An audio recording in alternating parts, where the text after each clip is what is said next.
hatari ya kutorejeshwa kwa mkopo wa shilingi bilioni 27.61 uliotolewa kwa halmashauri ya jiji la Dar es Salaam. Mheshimiwa Rais, mwaka 2007 mfuko wa taifa wa hifadhi ya jamii kwa sekta binafsi ulitoa mkopo wa shilingi bilioni 15.91 kwa halmashauri ya jiji la Dar es Salaam kwa ajili ya ujenzi wa Machinga Complex. Ulitoa mkopo huo bila kufuata masharti ya mkataba, ikiwemo upatikanaji wa dhamana ya serikali na hati miliki ya ardhi. Hadi kufikia Juni 2024, mkopo na riba imefikia shilingi bilioni 27.61, lakini halmashauri ilikuwa imerejesha shilingi bilioni 80 tu tangu mwaka 2009 bila mpango wa ulipaji. Kutokuwepo kwa dhamana, hati miliki na mpango wa ulipaji unahatarisha urejeshwaji wa mkopo huo kwenye taasisi ya NSSF. Mheshimiwa Rais, uwekezaji wa shilingi bilioni 161.53 usiozalisha faida. PSSSF imewekeza shilingi bilioni 161.53 katika vitega uchumi 8 ambavyo havijazalisha faida kwa kipindi cha miaka 7. Hii inakiuka mwongozo wa Benki Kuu unaotaka kila uwekezaji uzalishe faida inayozidi dhamana ya serikali. Mfuko wa Taifa wa Bima ya Afya na sekta ya afya. Mafanikio endelevu mfuko wa bima ya afya. Mheshimiwa Rais, uendelevu wa kifedha mfuko wa bima ya afya umeimarika mwaka 2023-2024 baada ya kupata faida ya shilingi bilioni 75.51 ikilinganishwa na hasara ya zaidi ya shilingi bilioni 200 katika miaka miwili iliyotangulia. Hii imetokana na hatua mbalimbali zilizochukuliwa na serikali katika kuimarisha mfuko huu. Mheshimiwa Rais, pamoja na juhudi hizo za serikali, ukaguzi wangu umebaini changamoto kadhaa zinazokabili mfuko kama ifuatavyo: ongezeko la madai ya hospitali yaliyokataliwa na madhara kwa ukwasi.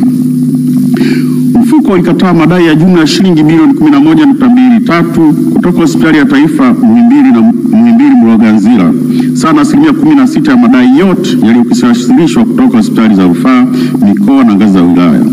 Madai hayo yalikataliwa kutokana na makosa ya bei, dozi, bidhaa zisizo sahihi na ada zisizotakiwa. Hali hii imeathiri ukwasi wa hospitali hizo kwa kupunguza mapato yaliyotarajiwa. Mheshimiwa Rais, ni vema NHIF na watu wa huduma kukaa pamoja na kutatua changamoto hizi kwa sababu zimekuwa zikijirudia.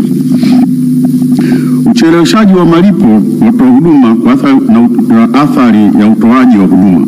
Licha matakwa ya kisheria kwamba madai yalipwe ndani ya siku 60, asilimia 55 ya madai 58,937 yaliyofikia shilingi bilioni 416.08 yalicheleweshwa kwa mwaka wa fedha 2023-2024.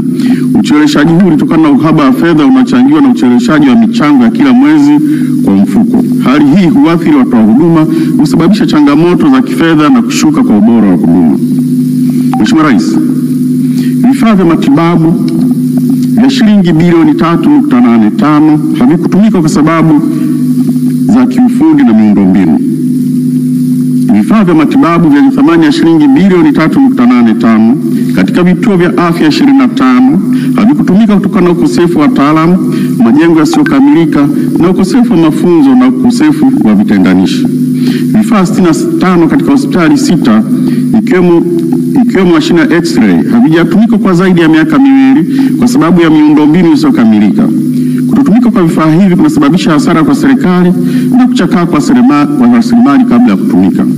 Napendekeza Wizara ya Afya na mamlaka za serikali za mitaa zitatue changamoto zilizopo na kuviingiza vifaa hivi kwenye mpango wa matumizi ili kuhakikisha vinatoa huduma iliyokusudiwa. Mheshimiwa Rais, upande wa sekta ya afya pia nimebaini kuwa dawa na vifaa tiba vyenye thamani ya shilingi bilioni 12.44 vimeharibika kutokana na ucheleweshaji wa matumizi na kutotekelezwa kwa kutotekelezwa kwa taratibu za kisheria za uondoaji wa dawa zilizokwisha muda wake, yaani muda wa matumizi katika serikali kuu, mashirika ya umma na mamlaka ya serikali za mitaa. Sababu kubwa za hali hii ni utaratibu mrefu wa kupata kibali cha kisheria cha kuondoa dawa zilizokwisha muda wake, ununuzi wa dawa kwa wingi bila kufanya tathmini ya mahitaji halisi, na kutofuata taratibu za upangaji wa dawa utoaji wa dawa kwa mtindo first in first out kwa maana FIFO. Hii inaongeza gharama za kuhifadhi dawa zilizopitwa na wakati na hatari kwa usalama wa watumiaji. Mheshimiwa Rais anapendekeza serikali kupitia Wizara ya Afya iharakishe mchakato wa kuondoa dawa zilizokwisha muda wake kwa mujibu wa sheria na miongozo. Mheshimiwa Rais, miradi ya barabara, ujenzi wa barabara